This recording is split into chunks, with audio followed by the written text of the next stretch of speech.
Welcome to my channel, and today I want to take you into a story that begins in the city of Chicago, a place full of tall skyscrapers, busy streets, trains clattering above steel bridges, and Lake Michigan stretching like a giant mirror under the wind. A city alive with sound and motion. A city where millions of people live their daily lives without knowing how quickly everything can change. My story starts in this city not with something dramatic, but with something ordinary, something people face every single day, a hospital admission. The doctors told me I needed a minor procedure, nothing serious, just a short stay, a simple treatment, and a few days of rest. I packed a small bag, just my ID, my phone charger, and a book, and I walked into the hospital without fear. Beside me was my sister Lila, the one who had always been by my side in every difficult time, the one whose presence felt like comfort. She took my hand as if I was still her younger sibling who needed looking after. Following close behind her was Marcus, her husband, quiet, calm, his face unreadable. Marcus was polite, always polite, the kind of man who never said more than necessary. If you looked at him, you would think he was dependable, steady, perhaps protective, but there was something about his silence that felt heavier than the silence of other men. We entered the hospital lobby, wide and bright, filled with the smell of disinfectant and the sound of wheels rolling on the polished floor. A nurse checked me in, gave me a wristband, and guided me to a room on the third floor. The room was plain. One bed, a chair for visitors, and a window that opened onto the Chicago skyline. It was the kind of room where people come for healing, never imagining that harm could enter here. Lila immediately settled into the chair, opening her purse and getting ready to stay for hours, while Marcus walked to the window and stared out at the buildings as if they belonged to him. I lay back on the bed and watched as a nurse connected the IV drip. Clear liquid began to slide down the tube into my arm, so normal, so routine. Nurses came and went, asking questions about my allergies and my history, writing everything neatly into the chart. I felt safe, because hospitals are supposed to be safe. But sometimes safety is only an illusion. As the hours passed, I noticed Marcus more than I noticed anyone else. He was always near the IV stand, never far from it, brushing his hand against the tube as if by accident, leaning toward it when the nurse came to check. At first I thought nothing of it, maybe he was nervous or simply didn't know where to stand, but slowly his behavior pressed against my thoughts like a weight.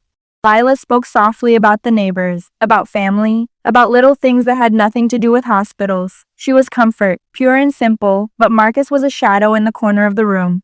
Every time he moved, I felt the air shift. By evening, I began to feel a strange unease in my own body. My heart was racing too fast, my mouth tasted faintly metallic, and a whisper inside told me something was wrong. I told myself it was just anxiety, that lying in a hospital bed always makes people nervous, but the whisper did not go away. A nurse came to check the IV and smiled kindly, saying everything looked fine, but I could not ignore how Marcus leaned closer to watch her hands, as though he was studying every movement, as though he wanted to understand how the drip worked. The sun went down and the lights of Chicago blinked outside my window like a sea of stars. Inside, the machines hummed steadily, their rhythm meant to be comforting, but I could not relax. I wanted to sleep, but my body was restless. I could feel eyes on me, even when no one was speaking. And then Marcus finally said something. His voice was low and calm, smooth in a way that made the hair on the back of my neck rise. "Don't worry," he said. "We'll take good care of you." Those words should have been comfort, but instead they froze my blood. They didn't sound like reassurance. They sounded like a promise I didn't want him to keep. In that moment, a quiet fear took root inside me. A fear I could not explain, a fear that seemed unreasonable, yet a fear that would later prove to be the truth. For I did not know then that my sister's husband, the man who stood so close to my IV drip, was about to betray us in a way that would nearly end my life. That night in the Chicago hospital began quietly, the machines in my room humming with their steady rhythm and the city lights outside glowing like a field of stars. My sister Lila sat by my bed, scrolling on her phone now and then, trying to act calm, while her husband Marcus stood near the IV stand with his arms folded. He barely spoke, but his silence filled the room louder than any words could. I tried to tell myself there was nothing unusual about him being there, that he was only watching over me, but something about the way his eyes lingered on the drip unsettled me. The nurse came in to check my vitals, adjusted the line, and left with a smile, yet as soon as the door closed, Marcus shifted closer to the IV, his hand brushing the tube like he was testing it. When I asked what he was doing, he gave a faint smile and said, "Just making sure it's not twisted," then stepped back as though nothing had happened. Lila didn't notice, too busy texting someone, but I felt a chill crawl down my spine. Minutes later, the dizziness began. It hit me suddenly, a wave of spinning so strong I had to grip the bed rails to steady myself. My chest tightened, my throat turned dry, and a sharp metallic taste filled my mouth. The monitor by my bed beeped rapidly, the steady tone turning into an alarm. Lila jumped up, panic flashing in her eyes, calling for the nurse. Marcus stayed at the foot of the bed, his face calm, too calm, like he was waiting to see what would happen. My body grew weaker by the second, my hands trembling, my vision blurring until the edges of the room faded into shadow. Nurses rushed in, shouting instructions, pulling the IV bag down and switching it for a fresh one, pushing medicine into the line to stabilize me. Oxygen pressed against my face as one of them told me to breathe slowly. I wanted to shout that something had been wrong with the drip, that I had felt it, but my mouth refused to form words. Lila clutched my hand tightly, tears running down her face as she begged me to stay with her, while Marcus finally raised his voice, telling the staff to do something, to hurry, his tone sharp, almost commanding. For a moment I thought I was slipping away, the ceiling lights above me fading into blinding white, but then, slowly, painfully, the medicine worked. My chest rose again, air filled my lungs, and the darkness at the edge of my vision retreated. The doctor entered, calm but firm, asking what I felt, how it started, taking notes while the nurses worked. He told me I had suffered a severe reaction, but I was stable now. He promised more tests to find the cause. His words sounded professional, routine, but I knew there was nothing routine about nearly dying in the middle of the night. As I lay there recovering, I turned my head just enough to see Marcus watching, not me but the new IV bag. For the briefest second our eyes met, and in his gaze I saw something that froze me, a flicker not of concern but of calculation. Before his expression smoothed back into worry, he stepped to Lila's side, resting his hand on her shoulder as she cried, whispering that everything would be okay. She leaned on him, grateful, blind to the shadow hiding behind his gentle words. I pretended to rest, but my thoughts raced. The doctor said it might be a rare allergy, maybe a random reaction, but deep in my bones I knew better. I knew what I had seen, I knew what I had felt coursing through my veins, and I knew Marcus had been far too close to the drip when the nurse stepped out. The night dragged on with nurses checking my vitals every half hour, their kindness keeping me alive, while Marcus paced slowly across the room, his eyes drifting back toward the IV each time he turned. I kept my eyes half closed, feigning sleep, but I watched him carefully. Once he moved close again, his fingers twitching near the stand, and when he realized I was watching, he froze, then forced a thin smile. "How are you feeling now?" he asked, his voice soft, careful. My throat burned, but I managed to whisper, "Different." He nodded slowly, as though that answer meant more to him than I could understand. When dawn crept in through the window, painting the room with pale light, the doctors returned, their voices careful as they ordered toxicology tests. They didn't want to alarm me, but I could hear the unease in their tone. Lila clung to their explanation, desperate to believe it was only an accident. She couldn't imagine that her own husband might be involved, but I could. I saw it in his eyes, in the way he watched, in the cold silence that hung around him like a second skin. And as the morning shifted into day, I lay in that bed staring at the IV tube that fed into my arm and realized something terrifying. What had happened to me last night was not the end. It was only the beginning. The next day in the Chicago hospital began with the sound of carts rolling through the hallway and nurses changing shifts. But inside my room the air was heavy, my body weak and my mind racing with the memory of the night before.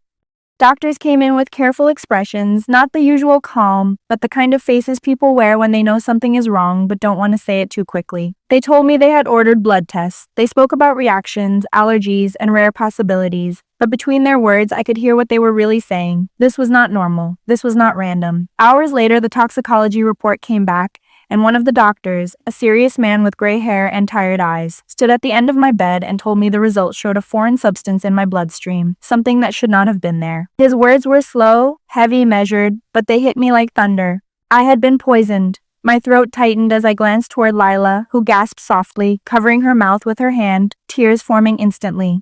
Marcus, standing behind her, did not gasp. He did not cry. He simply blinked, his face tightening for a second before smoothing back into concern. The doctor said they would contact authorities immediately because a case like this could not be treated as an accident. And so, for the first time, detectives entered my story. 2 men in plain suits arrived by afternoon, their voices low, their notebooks ready. They asked questions about what I remembered, who had been in the room, whether anyone touched the IV bag.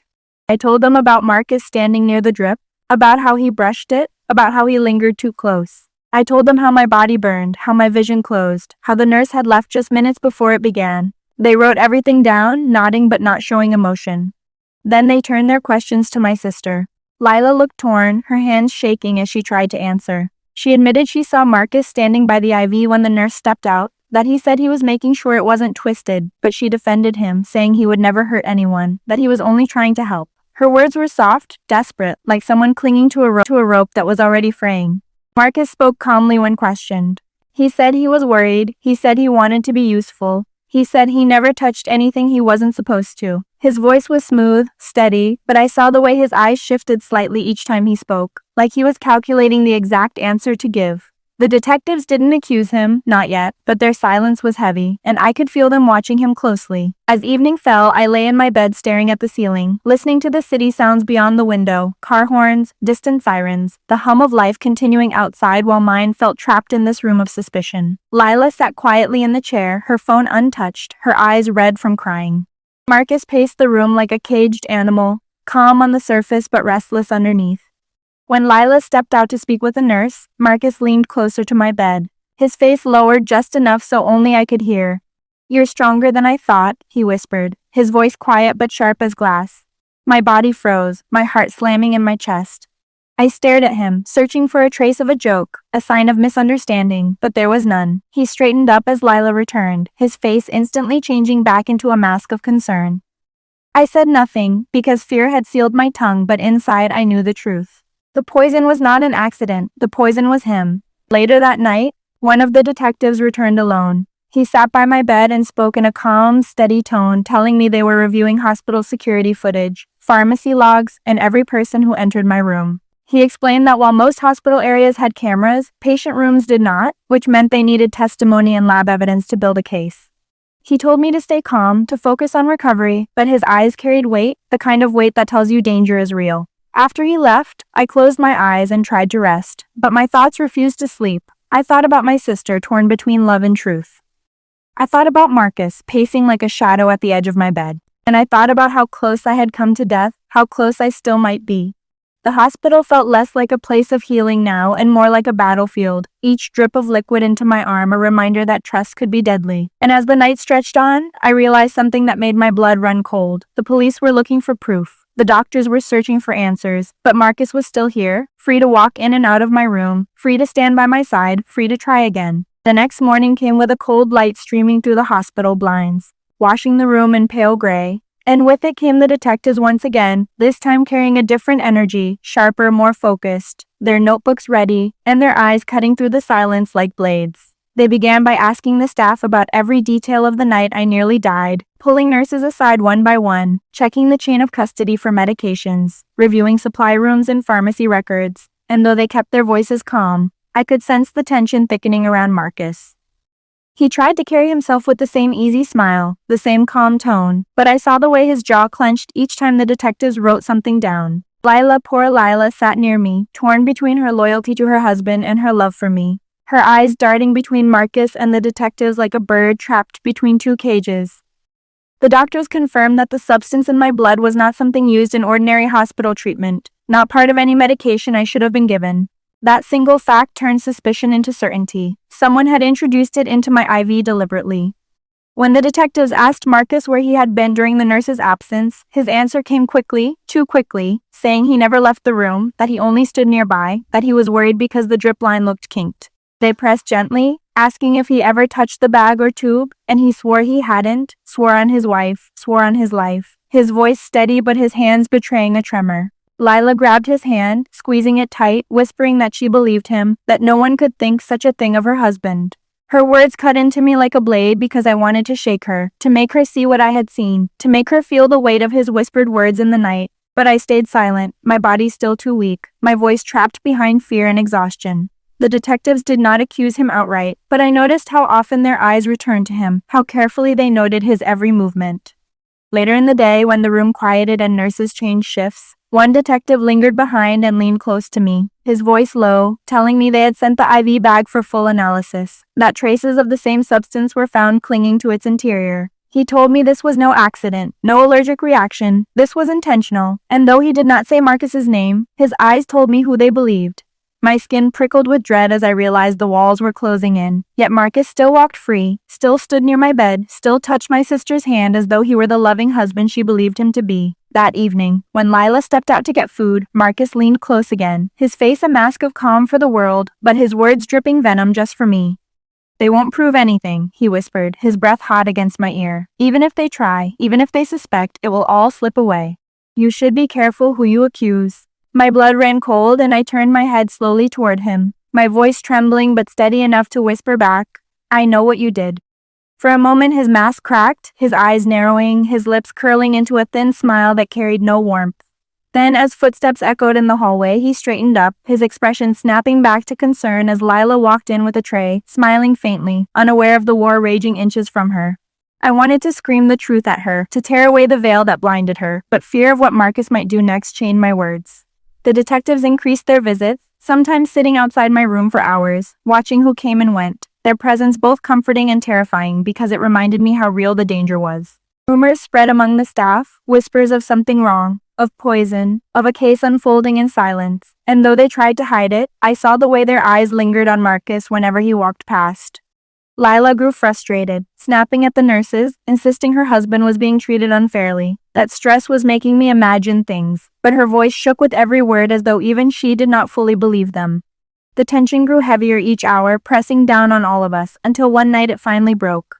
The detectives arrived again, this time carrying papers, their faces grim. They asked Marcus to step into the hallway for more questions, and Lila clung to his arm, demanding to know why, demanding answers, her voice cracking with fear. Marcus looked at me as they led him out, his eyes locking with mine, and in that moment I felt a wave of dread unlike anything before, because in his stare I saw not fear, not guilt, but a promise, a silent vow that this was not over. The hallway outside my hospital room grew heavy with tension as Marcus was escorted by the detectives, his tall frame rigid, his steps careful like a man walking across thin ice, and I could hear faint echoes of their voices drifting back through the door, though I could not make out the words, only the tone, firm, questioning, unyielding. Lila sat frozen by my bed, her hands gripping the chair so tightly her knuckles turned pale, her lips pressed together as though she was praying silently for her husband to return unharmed. And I felt a sharp pain in my chest that had nothing to do with poison or IV drips, but everything to do with the thought of losing her to his lies. Minutes turned into an hour, and then more, until finally the door opened and Marcus stepped back inside, his face tight, his composure cracked just slightly around the edges. Lila rushed to him, demanding to know what they asked, what he said, what was happening, and he placed his hands on her shoulders, forcing a smile that didn't reach his eyes as he whispered, "They're just confused, they don't have proof. I told them everything." But I saw the sweat glistening at his temples, the faint tremor in his hands, the way his jaw clenched as though he was holding back a storm. Later, when Lila left the room to fetch water, Marcus leaned closer to me, his voice low and sharp. "They're circling like vultures, but vultures only win when something is dead," he hissed, his eyes drilling into mine. "You'd better remember that." My stomach churned, my pulse racing, but I forced myself to hold his gaze, whispering back, "You're already caught. You just don't see it yet." His lips curled into something between a smile and a snarl, and for the first time since this nightmare began, I saw a flash of anger break through his polished mask. That anger scared me more than the poison, because it told me he was no longer perfectly in control. The following day, detectives returned with updates. They told me quietly that the lab confirmed the IV bag contained traces of a chemical toxin not stocked in the hospital, something used in industrial cleaning agents, something Marcus could have accessed through his work. My chest tightened as I realized the circle was closing. They said they could not move too quickly, that they needed more, but their voices carried determination, a promise that justice was building step by step. Lila listened too, her face pale, her eyes flicking toward Marcus with doubt that she tried desperately to hide. She wanted to believe in him, wanted to hold on to the image of the man she married, but I could see the cracks forming in her faith. That evening, as the city lights glowed beyond the window and the steady beeping of machines filled the silence, Lila sat by my side, tears slipping down her cheeks. "Tell me honestly," she whispered, her voice trembling, "do you really think Marcus, do you really believe he would do this?" I turned my head slowly, meeting her eyes, and though it broke my heart, I whispered back, "I don't think, Lila, I know." She shook her head violently, sobbing, saying I was confused, that the medicine had clouded me, but her words rang hollow, her own fear betraying her denial. Marcus entered moments later, his eyes narrowing as he saw her tears, and for a split second I thought he might snap, but instead he softened his tone, kneeling beside her, whispering reassurances, blaming the stress, blaming the doctors, blaming anything but himself. It was a performance, flawless for anyone who didn't know the truth, and Lila clung to it like a drowning woman to driftwood. But I saw the storm behind his eyes, the rage boiling beneath the surface. That night, long after Lila fell into a restless sleep in the chair, Marcus sat in the corner of the room, silent, his face shadowed by the dim light. I pretended to sleep, My breath slow and even, but I felt his eyes on me, unblinking, sharp, heavy as chains. Minutes stretched into hours, and still he watched, and finally he rose, stepping close to my bed, leaning so near I could feel his breath. You think they'll save you? He whispered coldly. But when people doubt, when proof slips away, truth dies, and when truth dies, so will you.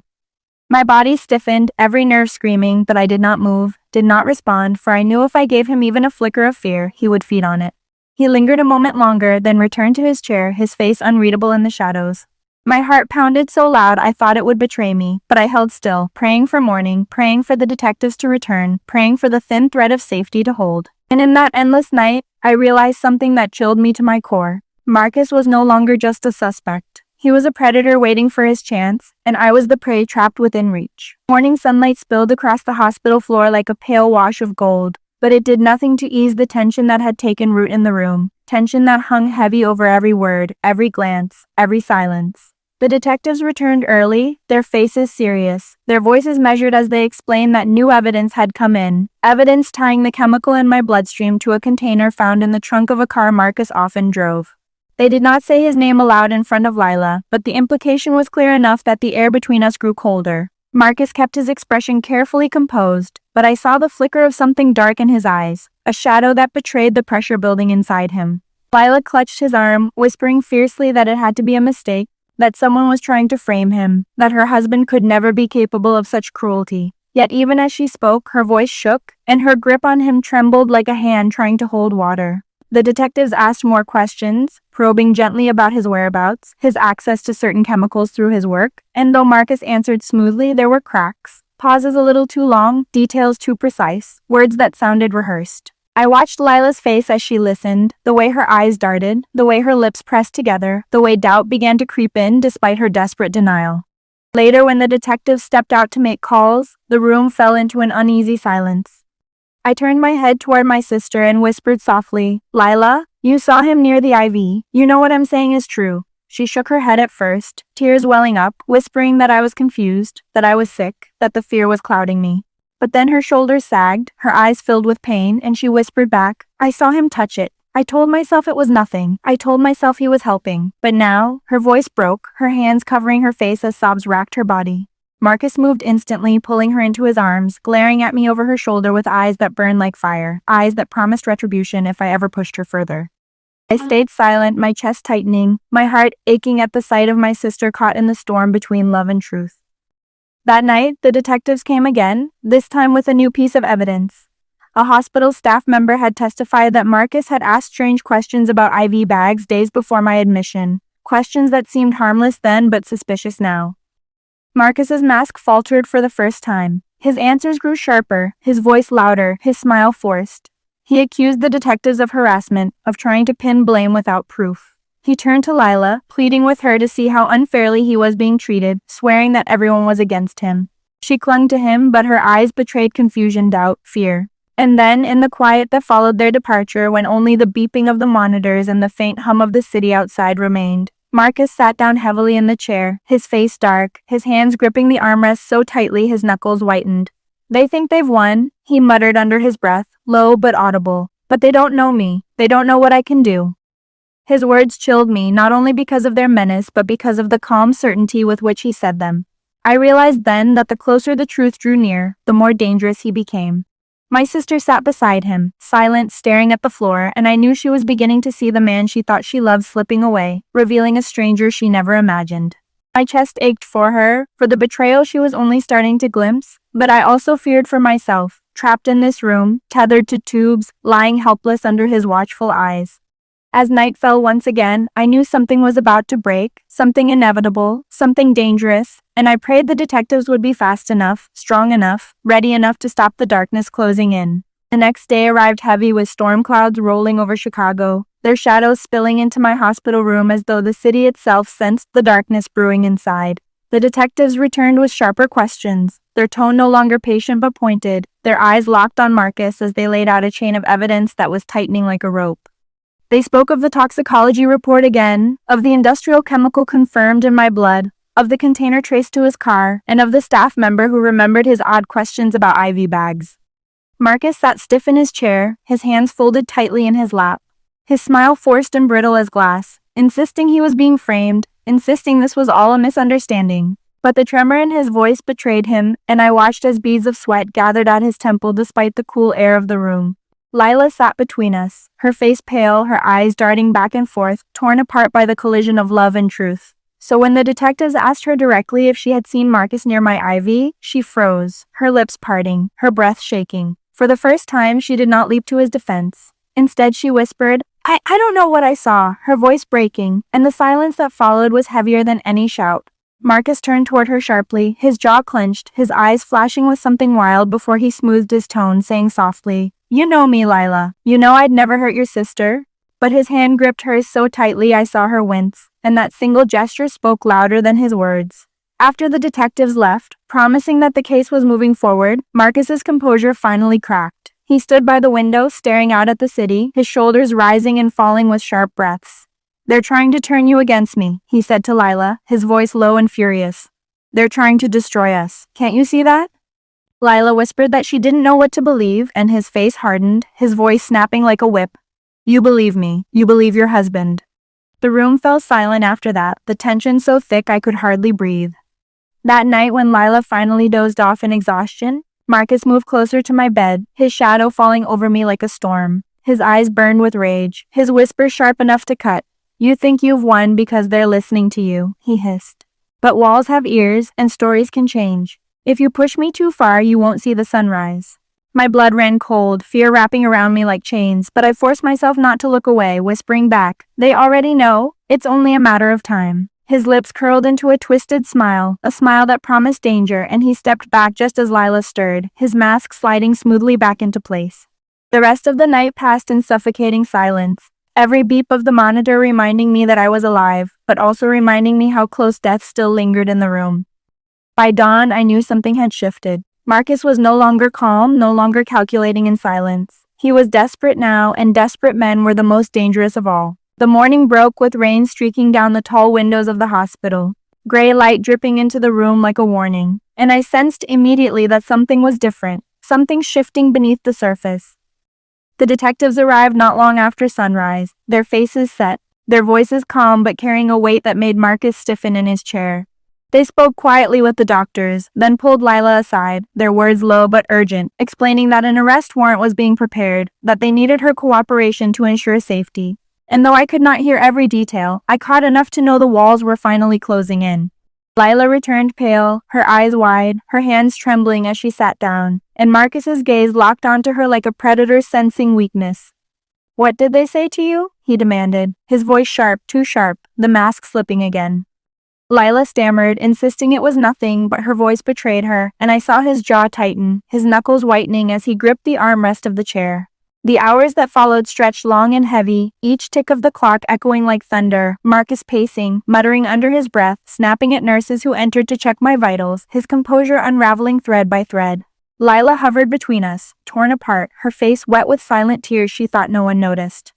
In the afternoon, one detective returned, his presence calm but deliberate, placing himself in the corner of the room as if to stand watch. Marcus glared at him openly now, his disdain no longer hidden, his words dripping with sarcasm as he asked if the police had nothing better to do than harass an innocent man. The detective didn't flinch, didn't respond, just stood there, steady as stone, and that silence seemed to shake Marcus more than any words could. That evening, when the storm outside deepened and the lights flickered briefly in the hall, Marcus's restlessness turned into something darker. He stood over my bed, his voice low, his face twisted with frustration. Do you know what happens when people believe lies? He hissed. Lives are ruined. Families are torn apart, and sometimes accidents happen that no one can explain. His words were poison, sharp and deliberate, and for the first time I felt a surge of pure panic that he might act right there, in the middle of the hospital, consequences be damned. The detective shifted closer, his eyes narrowing, and Marcus stepped back, his lips curling into a smirk as though he had only been speaking in riddles. Lila collapsed into the chair, sobbing, begging both men to stop, begging for peace. But there was no peace left in that room. Every second was a battle, every glance a warning, every silence a storm waiting to break. And then, just as night settled in, the detective's phone buzzed. He stepped out briefly, and when he returned, his eyes locked on Marcus with quiet finality. It's done, he said firmly. The warrant has been signed. Marcus froze, his smile fading, his eyes darting toward the door, toward the window, toward anywhere escape might be found, and in that instant I knew the climax was near. The predator was cornered, and cornered predators were the most dangerous of all. The room fell into a silence so sharp it seemed to cut through the air, the detective's words hanging there like a bell that had just been struck. An arrest warrant signed, official, final, and Marcus's face shifted in a way I had never seen before, the calm mask shattering into something raw and frantic. His eyes darted from the door to the window, calculating, desperate, his body tense like a cornered animal. Lila clutched his arm, asking in a trembling voice what this meant, begging him to tell her the truth, but he yanked his arm away, snapping that they were lying, that everyone was against him, that none of it was real. The detective stepped forward slowly, his voice calm but firm, telling Marcus to remain seated, to wait, that backup was on the way, but Marcus only laughed, a hollow, broken laugh that made the hairs on my arms rise. He muttered that he wouldn't be trapped, not by them, not by anyone, and suddenly he lunged toward the door. The detective blocked his path, and for a moment the two men stood inches apart, tension crackling in the air, Marcus's chest heaving, the detective steady as a wall. Lila screamed for them to stop, tears streaming down her face as she begged her husband to sit down, begged him not to make it worse, but Marcus wasn't listening. His eyes were wild now, his voice ragged as he shouted that he wouldn't go to prison, that he hadn't done anything wrong, that this was all a game they were playing to destroy him. Nurses rushed into the hallway, startled by the noise, and the detective raised a hand to keep them back, his voice low but commanding as he told Marcus to calm down. But Marcus didn't calm down. He grabbed the IV stand beside my bed, yanking it so violently that the monitors beeped in alarm, and for a terrifying second I thought he might strike with it. My heart raced, my breath caught in my throat as he glared down at me, his voice venomous. "You did this!" He spat, his words dripping with fury. "You turned her against me, you poisoned everything." Lila gasped, her hands covering her mouth as she stared at him, the truth spilling out of his rage more clearly than any evidence could. The detective moved quickly, grabbing Marcus's arm, wrestling the IV stand from his grip, forcing him back toward the wall. The sound of boots thundered down the hall as more officers arrived, their voices cutting through the chaos, ordering Marcus to drop the stand, to raise his hands, to surrender. Marcus fought like a man drowning, thrashing, shouting, denying. But the officers closed in fast, forcing him to the floor, handcuffs snapping around his wrists as he roared like a beast caught in a cage. Lila collapsed to the floor, sobbing, whispering no, no, no, over and over, her whole body shaking as she finally saw what I had seen all along, the darkness behind the man she thought she knew. The detective crouched beside her, speaking softly, telling her it was over, that she was safe, that I was safe, but her eyes were locked on Marcus, her tears spilling freely as she whispered, "How could you?" over and over. Marcus glared at me as they dragged him to his feet, his face twisted with hatred, his voice rising above the noise. "This isn't finished," he shouted, his eyes burning into mine. "You hear me? This isn't over." The officers pulled him out, his shouts echoing down the hall, fading into the distance, leaving behind a silence so heavy it felt like the air itself had collapsed. I lay in my bed trembling, my body weak, my heart pounding, and across from me Lila knelt on the cold floor, her world shattered, her tears soaking her hands. I wanted to reach for her, to comfort her, but the weight of everything pressed down on me, leaving me speechless. The truth was out now, the mask ripped away, and though Marcus was gone, the scars of his betrayal remained, deep and raw. The city lights flickered through the rain-streaked window, and in that silence I realized the battle inside the hospital was over, but the war for healing, for justice, for trust, had only just begun. The hospital felt eerily quiet after Marcus was dragged away, the echoes of his shouts still ringing faintly in the halls like the ghost of a storm that had finally passed, yet left destruction in its wake, and for a long moment I simply lay there in silence, listening to the rhythmic beeping of the monitor, the soft hum of the machines keeping me alive, wondering how close I had come to losing everything. Lila remained on the floor, her body trembling, her sobs muffled by her hands, her world crumbling piece by piece as the truth settled in, the truth she had tried so desperately to deny, the truth that had now stood before her with teeth bared and claws out. I whispered her name, weak but steady, and she lifted her face, her eyes red and swollen, her expression one of devastation I could barely stand to look at. She crawled closer, clutching my hand as if it were the only thing tethering her to reality, whispering over and over, "I didn't know, I swear I didn't know," her voice breaking with every word, and I squeezed her hand gently, telling her I believed her, telling her that Marcus's sins were his alone, though deep inside I could feel the ache of betrayal that ran deeper than blood, the sting of knowing that someone I had trusted, someone I had welcomed into my family, had plotted against me in the very place meant to heal. The detectives returned shortly after, their voices calm but firm as they explained what would happen next, that Marcus would be held, that charges would be filed, that the evidence was strong and the case would move swiftly. But their words felt distant, echoing like sounds underwater, because my mind was fixed on Lila, on the way she sat there beside me with her shoulders slumped, her hands trembling, her spirit shattered. The night passed slowly, filled with the soft patter of rain against the window and the heavy silence between us, a silence that was not anger but grief. Grief for what had been lost, for what had been revealed, for the innocence that could never return. By dawn, the city was washed clean by the storm, the sky pale with new light, and the nurses moved quietly around me, adjusting drips and checking vitals, their presence a reminder that life went on even after the darkest nights. Lila spoke little that morning, her words fragile, her gaze often distant, but when she did speak, it was a whisper of apology, a whisper of love, a whisper of broken promises she hadn't known she had made. I told her the only thing I could, that none of this was her fault, that Marcus had worn a mask, too convincing, too well crafted, that she had been as much a victim as I, though the shadow of doubt still flickered in her eyes. Days blurred into one another, the hospital a cocoon of sterile walls and fluorescent lights, the outside world moving on while we lingered in the aftermath of betrayal, waiting for updates, waiting for trials, waiting for healing. Reporters began circling the story, whispers of a husband accused of poisoning his wife's sister in a Chicago hospital spreading through headlines, their curiosity sharp, their questions relentless. But the detectives shielded us as best they could, keeping the noise at bay while focusing on justice. And in the quiet moments, when the machines hummed softly and the room was still, I thought about survival, about how close I had been to slipping away into the dark, about how fragile life truly was, dangling by a thread that could so easily be cut by someone else's cruelty.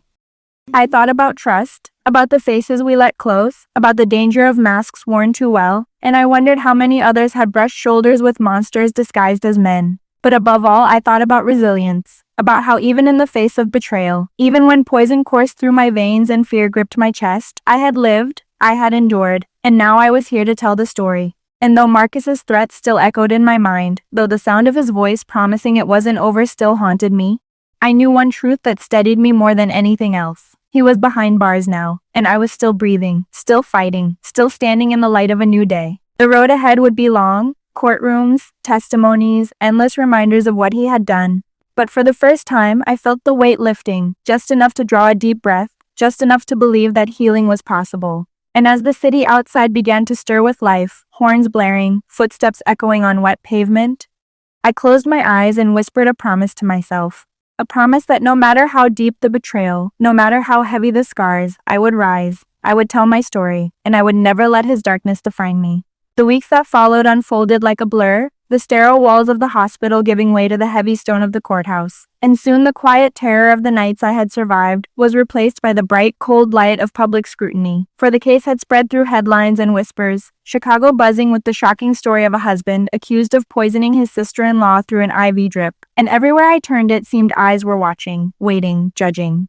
The courtroom itself was vast, the high ceilings echoing every word, every cough, every shuffle of papers, and the air was charged with the kind of tension that could only come from lives being dissected before strangers.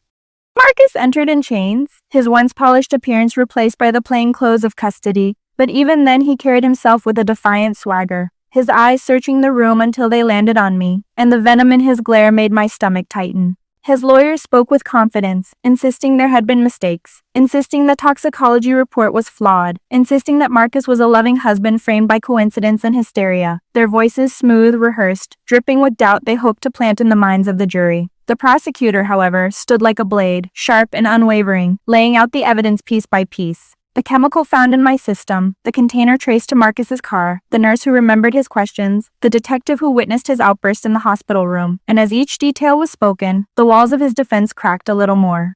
But the most devastating blow came when Lila took the stand. Her hands shook as she raised them to swear the oath, her voice trembling as she answered the first questions, her eyes darting to Marcus, who sat watching her like a predator still in the hunt. She spoke of the nights at the hospital, of the moments she could not explain, of the grip of his hand that had hurt more than comforted, of the words he had spat in rage that revealed more than he had intended. And with each sentence her voice cracked, her heart breaking in front of the jury, in front of the world.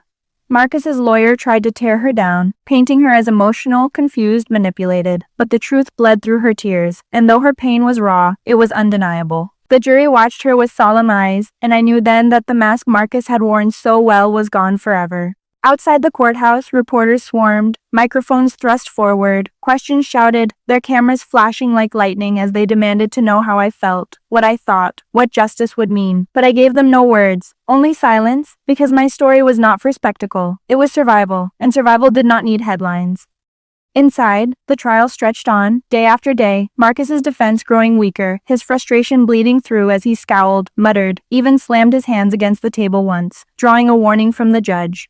And still, even in chains, he tried to control the narrative, sending letters from jail to Lila, letters filled with denial, with accusations, with desperate claims of love twisted into threats between the lines.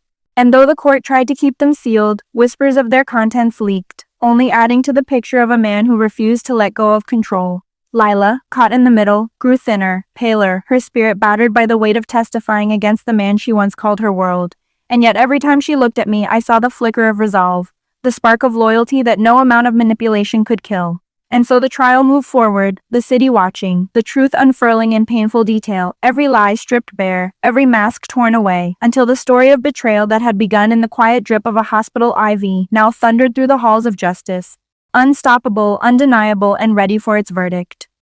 The final days of the trial carried a weight unlike anything I had ever felt, the air inside the courtroom thick with anticipation as both sides made their closing arguments. Marcus's lawyers spinning their last desperate web of doubt while the prosecutor's voice cut through with clarity, reminding the jury of the poison in my blood, the evidence in his car, the threats in his voice, the fear in my sister's eyes. And when the gavel finally struck to release the jury for deliberation, the silence that followed was deafening, the kind of silence that presses against your chest and makes every breath feel like a question. Hours dragged into a day, the courthouse buzzing with whispers, reporters clustered outside like vultures waiting for the moment of truth. And every tick of the clock pulled me tighter into the coil of anxiety, until at last the doors opened and the jurors filed back in, their faces solemn, unreadable, carrying the weight of a decision that would shape all our lives. My hands trembled as I gripped the edge of the bench, my heart hammering against my ribs, and when the foreperson rose to speak, the words came out steady, final, irrevocable, guilty on all counts. The air left my lungs in a rush, the sound of it drowned by the gasp that rippled through the room, by the quiet sobs of relief from those who had stood by me, by the sharp crack of Marcus's hand slamming against the table as he shouted his denial, his rage spilling out one last time before the guards restrained him, dragging him back as the judge pronounced his sentence, decades behind bars, a lifetime to sit with the truth he had tried so hard to bury. Lila wept openly, her face buried in her hands, torn between grief and relief, love and betrayal. And though my heart ached for her, I knew this was the path she needed, the path we both needed, to see justice not as vengeance, but as survival, as proof that the darkness could not win. Marcus glared at me as he was led away, his eyes burning with the same venom that had haunted me in the hospital, his lips curling into a promise of unfinished battles. But I no longer felt the same fear I once had, for the walls of justice now stood between us. And though scars remained, I knew his power over me was broken. Outside, the city roared with headlines, cameras flashing, voices shouting, strangers debating my story as though it were theirs to own. And in that moment, I realized justice was never clean, never quiet. It was loud, messy, public, but necessary. And yet, even as the gavel fell and the sentence was sealed, I understood that justice was only part of the journey, that healing was another path entirely, a longer one I would have to walk slowly, carefully, step by step. Nights would still bring echoes of his threats, shadows of fear creeping in through the dark, and trust would come harder now, my heart guarded against masks too easily worn. But each morning I would wake, I would breathe, I would rise, and that was victory enough. For survival itself was defiance. Defiance against the poison, against the betrayal, against the darkness that had tried to claim me. And as I left the courthouse with Lila by my side, her hand clutching mine tightly, her tears still falling but her steps steady, I knew that though the story had been written in pain, its ending was carved in resilience, in the unbreakable truth that even in the face of the deepest betrayal, we had endured, we had fought, and we had won. Months passed after the trial, the chaos of the courthouse fading into memory, the noise of reporters eventually drifting to the background, and life in Chicago returning to its restless rhythm. Though for me nothing felt the same, for even as the city buzzed with sirens, traffic, and laughter on the sidewalks, I carried inside me the heavy silence of what had happened, a silence that no verdict or headline could erase. The hospital became less of a cage and more of a place of recovery, my body slowly regaining strength, the poison fading from my veins but leaving behind shadows of weakness that reminded me daily how close I had come to the end. Nurses and doctors encouraged me with gentle words. celebrating each small milestone, each step down the hallway, each breath that came easier than before. And though I smiled, though I thanked them, inside I often wrestled with the truth that healing was more than physical, that the deepest wounds were not in my body but in my trust. Lila remained close, visiting often, her eyes still carrying the weight of guilt, even though I never once blamed her. And sometimes I would wake in the night to find her sitting quietly by my bed, watching me breathe, as though afraid that if she looked away, I might disappear. We spoke in fragments, short conversations filled with apologies and reassurances, and while I forgave her fully, I knew she also had her own healing to do. The grief of loving a man who turned out to be a monster, the shame of being blind to his darkness, the pain of testifying against him. Together we built a fragile bridge back to each other, brick by brick, moment by moment, though beneath it ran a river of scars we could never fully erase. The world outside seemed fascinated by our story, strangers recognizing us on the street, some offering sympathy, others only curiosity, their questions probing like fingers pressing against fresh bruises. And I learned quickly to keep my answers short, to guard my story as mine alone, for though it had been made public, it belonged first to me. At night, when the city lights glowed outside my window, I would think about Marcus, locked away behind bars, his threats echoing faintly in my memory. And though the thought of him still chilled me, it no longer held the same power. He was gone from my life, his control broken, his mask shattered, yet the shadow of what he had done lingered, shaping the way I saw the world, the way I trusted, the way I carried myself. Healing, I realized, was not about forgetting. It was about learning to live with the memory without letting it own me.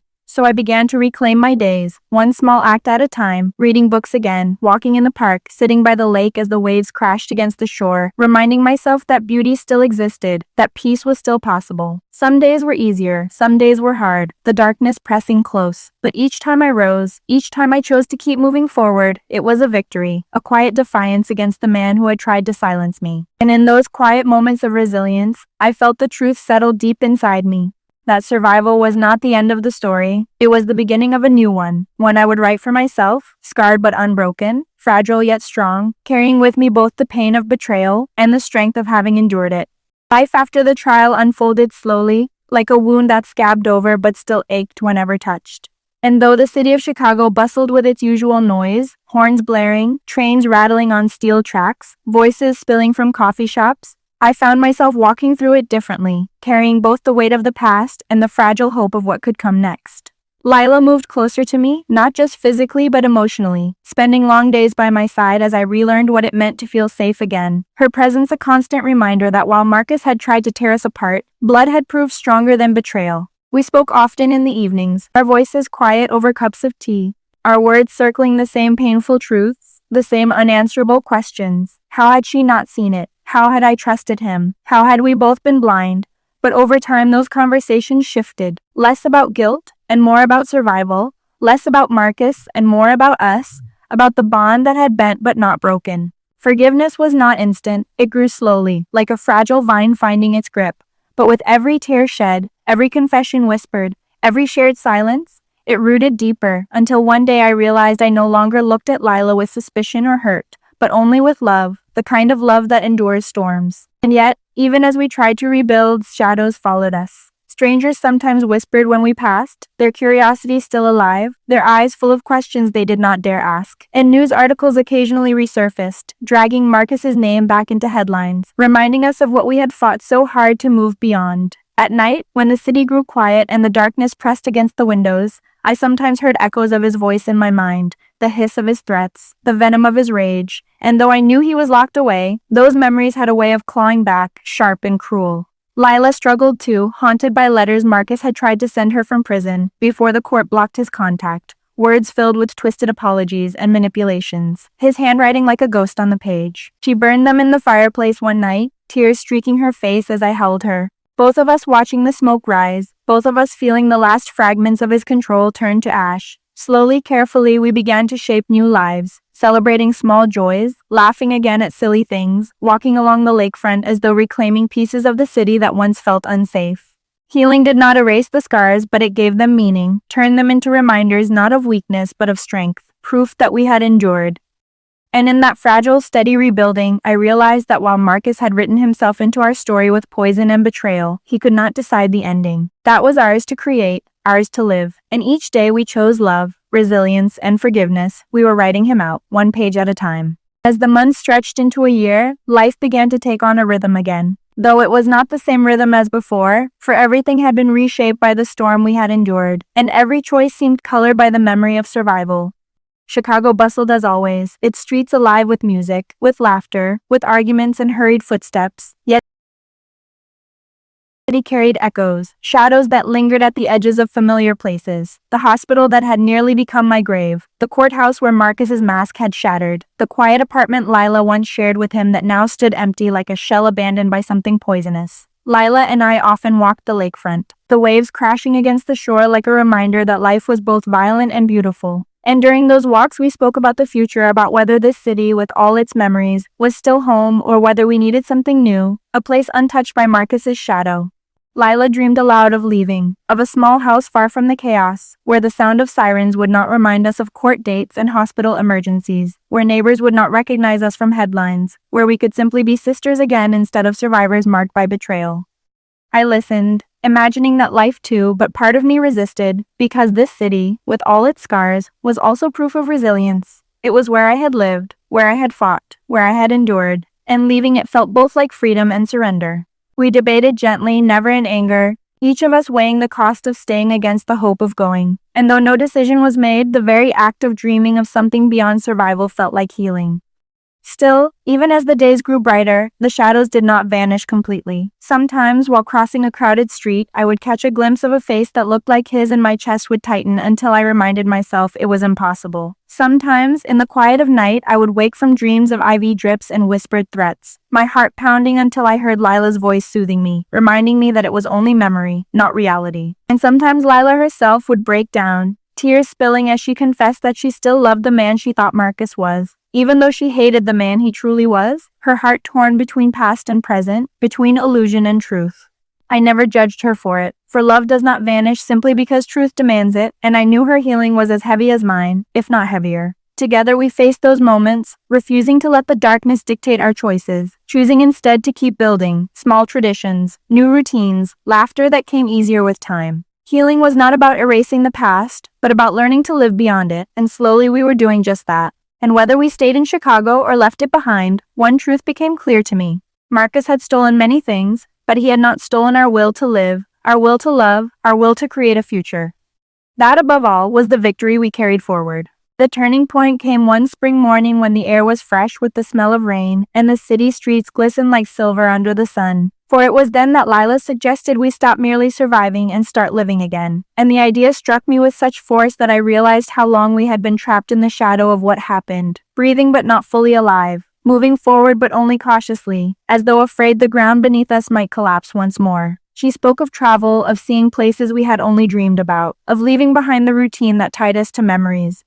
And at first the thought frightened me, for travel meant change and change meant uncertainty. But then I realized uncertainty was better than fear, and so we began to plan. We started small, a weekend away from Chicago, just the two of us in a quiet town by the water, where no one recognized us, where we could walk the streets without whispers, where we could laugh without thinking of who might be listening. And that weekend became a spark, a reminder that freedom was still ours to claim. We returned home renewed, and soon after we planned bigger steps, saving money, making lists, daring to imagine futures that were not chained to the past. Lila took a new job at a community clinic, throwing herself into work that mattered, her skills and compassion touching lives, her days filled with purpose instead of regret. And I found my own path in writing, pouring my story onto pages, not for the world at first, but for myself, as a way to empty the poison from my memory, to give shape to the chaos I carried inside. Writing became a mirror, showing me both the fragility and the strength within me, and slowly it gave me back the voice Marcus had tried to steal. We also found strength in community, volunteering at shelters, speaking quietly to people who had their own scars, realizing that survival had connected us to a wider circle of souls who knew pain, but also knew resilience, and in those shared stories we found healing of our own. And though the memories still haunted us, dreams that woke us in the night, shadows that made us glance twice on busy streets, they no longer ruled us. For with each step into the future we proved that we were more than victims, more than survivors. We were creators of something new. Travel followed, not grand at first, but steady, road trips to neighboring states, walks through forests that smelled of pine and freedom, Visits to towns where no one knew our names, each journey layering fresh memories over the old ones. Until one day I realized that when I thought of the future, I no longer saw Marcus's face but the horizon ahead.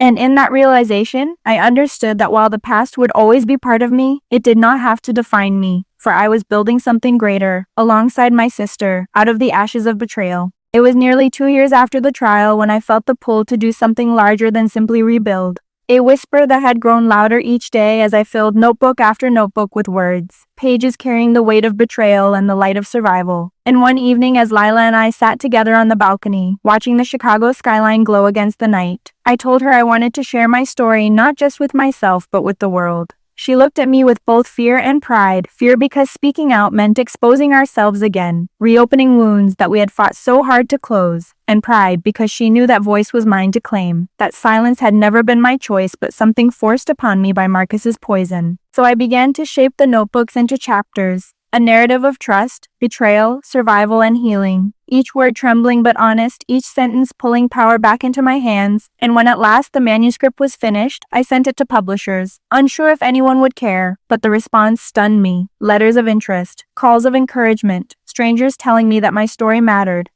Around the same time, Lila suggested we take our first trip abroad, something bold, something far from the streets where ghosts still lingered, and we chose Italy, a country neither of us had seen but both of us dreamed about. A place of history and beauty, where the language was foreign and the food felt like celebration. The trip was transformative, walking cobblestone streets in Rome where centuries of resilience stood in stone, sailing the canals of Venice where life flowed gently, standing together in Florence before art that had survived wars and time itself. And in those moments I realized we were part of that same resilience, fragile yet enduring, broken yet still capable of creating something beautiful.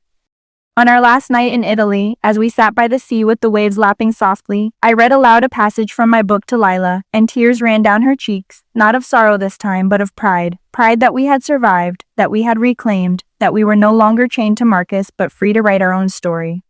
When we returned home, the book was published, and though at first I trembled at the thought of strangers reading the darkest chapters of my life, the response was overwhelming. Letters pouring in from people who had faced their own betrayals, their own scars, thanking me for giving voice to their silence, and in that moment I knew the story was no longer just mine. It was part of something larger, a testament to survival itself. And as I stood at my first public reading, the city lights glowing through the library windows, I felt no fear, no shadow of Marcus. Only the strength of a voice that had been stolen and was now louder than ever. A voice that declared not just that I had survived, but that I had lived. And that life, even after poison, could still bloom into something extraordinary. It was nearly 2 years after the trial when I felt the pull to do something larger than simply rebuild. A whisper that had grown louder each day as I filled notebook after notebook with words, pages carrying the weight of betrayal and the light of survival. And one evening as Lila and I sat together on the balcony, watching the Chicago skyline glow against the night, I told her I wanted to share my story not just with myself but with the world. She looked at me with both fear and pride, fear because speaking out meant exposing ourselves again, reopening wounds that we had fought so hard to close, and pride because she knew that voice was mine to claim, that silence had never been my choice but something forced upon me by Marcus's poison. So I began to shape the notebooks into chapters, a narrative of trust, betrayal, survival, and healing. Each word trembling but honest, each sentence pulling power back into my hands, and when at last the manuscript was finished, I sent it to publishers, unsure if anyone would care, but the response stunned me. Letters of interest, calls of encouragement, strangers telling me that my story mattered. Around the same time, Lila suggested we take our first trip abroad, something bold, something far from the streets where ghosts still lingered, and we chose Italy, a country neither of us had seen but both of us dreamed about. A place of history and beauty, where the language was foreign and the food felt like celebration. The trip was transformative, walking cobblestone streets in Rome where centuries of resilience stood in stone, sailing the canals of Venice where life flowed gently, standing together in Florence before art that had survived wars and time itself. And in those moments I realized we were part of that same resilience, fragile yet enduring, broken yet still capable of creating something beautiful. On our last night in Italy, as we sat by the sea with the waves lapping softly, I read aloud a passage from my book to Lila, and tears ran down her cheeks, not of sorrow this time, but of pride. Pride that we had survived, that we had reclaimed, that we were no longer chained to Marcus, but free to write our own story. When we returned home, the book was published, and though at first I trembled at the thought of strangers reading the darkest chapters of my life, the response was overwhelming. Letters pouring in from people who had faced their own betrayals, their own scars, thanking me for giving voice to their silence, and in that moment I knew the story was no longer just mine. It was part of something larger, a testament to survival itself. And as I stood at my first public reading, the city lights glowing through the library windows, I felt no fear, no shadow of Marcus, only the strength of a voice that had been stolen and was now louder than ever. A voice that declared not just that I had survived, but that I had lived, and that life, even after poison, could still bloom into something extraordinary. The book's release rippled into my life like a stone dropped into still water. At first, small circles of attention, a few articles, a few interviews, then larger waves that carried me into spaces I never imagined. Stages where I stood under bright lights with strangers listening as I spoke words that once I had been afraid to even whisper, and each time I shared my story, the fear lessened, the shame dissolved, and the strength grew, until speaking became not a reminder of pain, but a declaration of survival. Invitations came from universities, from conferences, from community groups, each wanting to hear not only about what Marcus had done, but about what I had done after, how healing was possible, how life could bloom again. And though the travel was exhausting, it was also liberating. Each city another step away from the shadows of Chicago, each handshake with another survivor a reminder that I was not alone, that none of us were. Letters and emails poured in, stories of betrayal and survival from people across the country, some trembling with the same pain I once carried, and I answered as many as I could, my words simple but sincere, reminding them that their scars were proof of strength, that their voices mattered too. Meanwhile, Lila began to blossom in her own way, at first content to stand in the background, proud of me yet hesitant to step into the same spotlight, but over time she too found her place, her work at the clinic expanding into advocacy for women trapped in toxic relationships, her voice growing steadier each time she stood before a group and explained not my story but hers, the story of a woman who had loved blindly and then had the courage to face the truth. We grew together but also separately, our paths running side by side, but each carrying its own purpose, and that balance made us stronger. Sisters not only bound by blood, but by the choice to turn pain into something larger than ourselves. There were moments, of course, when the weight felt heavy, when media attention dredged up memories we wished to bury, when people treated us like symbols instead of humans, but in those moments we leaned on each other, reminding ourselves that the story was ours first, that no matter how widely it spread, its heart belonged to us. And as the months passed, I began to see clearly what survival had given me. Not only life, not only freedom, but a mission. A reason to use my voice so that silence would no longer be the only option for those trapped in fear. Marcus locked behind prison walls became smaller in my mind, his shadow shrinking with each step I took into the light, until one day I realized I no longer thought of him as the villain of my story, but only as the past, a chapter closed, a poison burned out. What remained was the future, vast and uncertain but mine to shape, and standing beside Lila as she too discovered her strength, I knew we had done more than survive. We had created something enduring, something powerful, something no betrayal could ever erase. It was in the quiet moments, not the speeches or the interviews or the letters, that I began to notice the change most clearly. A shift so subtle at first that I almost missed it, for one morning I woke and realized I had gone an entire day without thinking of Marcus, without feeling the cold echo of betrayal pressing against my chest, and instead my mind had been filled with simple things, the warmth of sunlight on the balcony, the laughter of children playing in the street below, the smell of coffee drifting through the kitchen, and it struck me then that healing was not a single moment but a series of such days, ordinary yet extraordinary because they were no longer haunted. Lila too began to shine in new ways, her work at the clinic blossoming into leadership. Her name spoken with respect, not because of what had happened to her, but because of what she was building. And though she still carried scars, I could see the light in her eyes was no longer dimmed by guilt or shame, but fueled by purpose. Together we began to dream again, not just of surviving, but of truly living, of joy that was not shadowed by fear, of futures that stretched far beyond the boundaries Marcus had tried to set for us.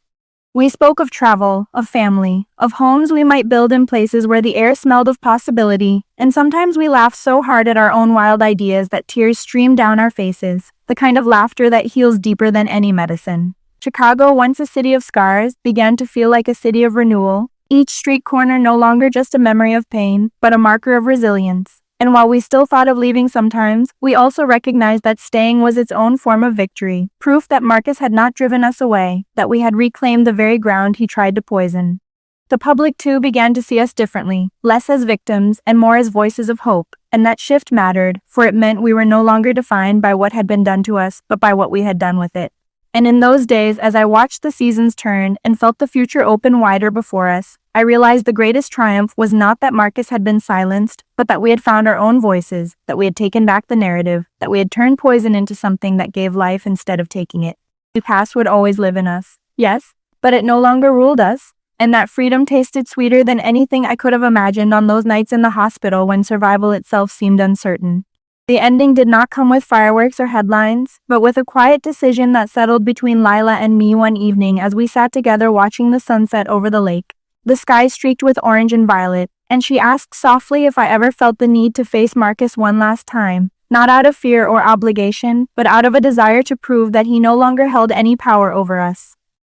At first I resisted, the thought of seeing him again sending a chill through me, but as days passed, I realized she was right, that perhaps closure was not found in avoiding the past, but in looking it in the eye and refusing to flinch.